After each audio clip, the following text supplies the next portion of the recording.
Hey everybody, my name is Kevin Brown. I'm with All Star Medical, and today we're going to talk about troubleshooting mobility scooters.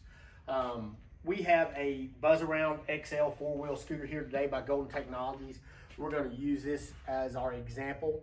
I will say that most of the things that we're going to discuss here are pretty common across the board on all mobility scooters.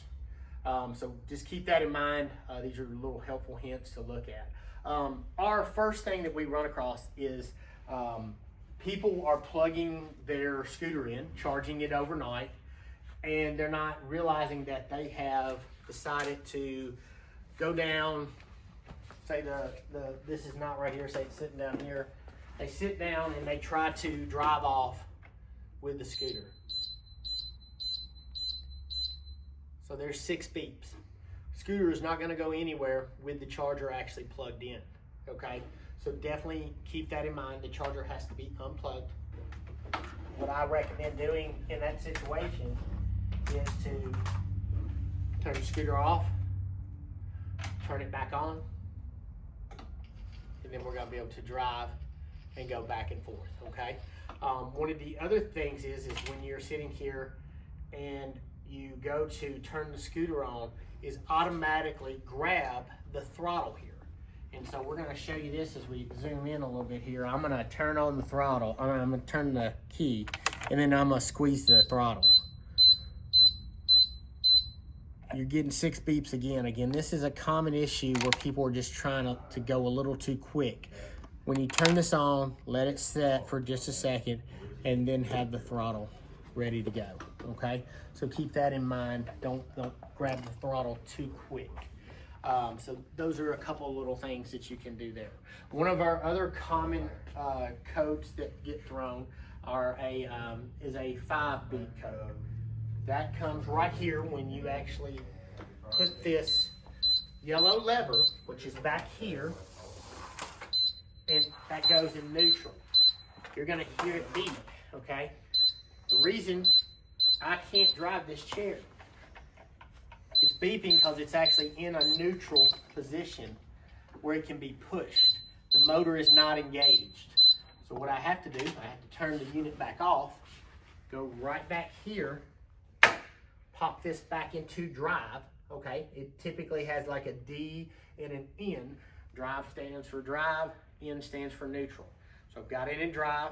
I'm gonna turn the key back on, and you'll notice that I'm going to be able to go back and forth and drive the chair just like normal. So those are, some of the most common ones here. A couple of the other ones that we want to show you are your battery box. I have seen where people have had the battery box just a little bit sat down, or say it's right here. They don't always get it settled in because there's a groove and it's made to set. There's even, in most cases, there's Velcro to put it down in there. So you want to make sure this is set in correctly, because if it's not set in correctly, you're not going to even get any battery life or anything to show up. I'm going to have to pop that in, and then all of a sudden there's your battery life. One of the other common things are you can have your breaker right here pop, okay? Typically what that happens is when somebody is using the chair in what we call inappropriately. They have added their grandson or grandchild to the chair. Well, sometimes that can be 60, 80, 100 pounds, and now they're over the weight capacity of the chair.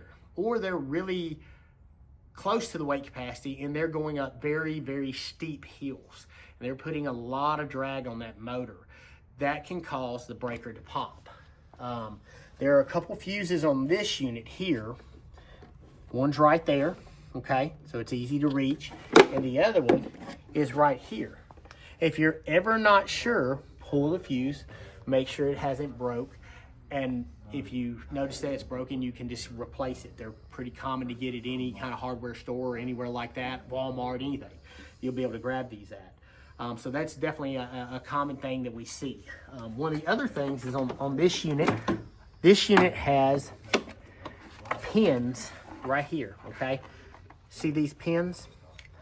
So we have had people that have tried to connect these, And over time, they have somehow bent them when they're going to connect them.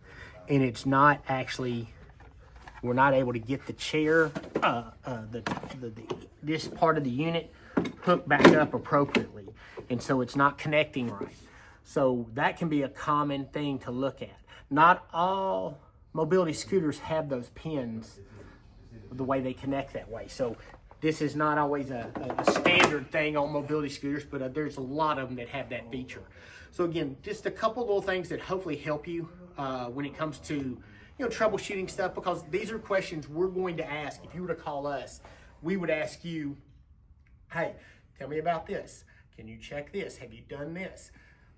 This is the video that hopefully helps you do that. So, if you ever have questions or need scooters, we can do that. We can ship anywhere in the continental United States. You can go to allstarmedicalusa.com. If you have questions or want to order with us over the phone, give us a call at 615-730-9438. We'll be glad to help. And as always, we appreciate you watching.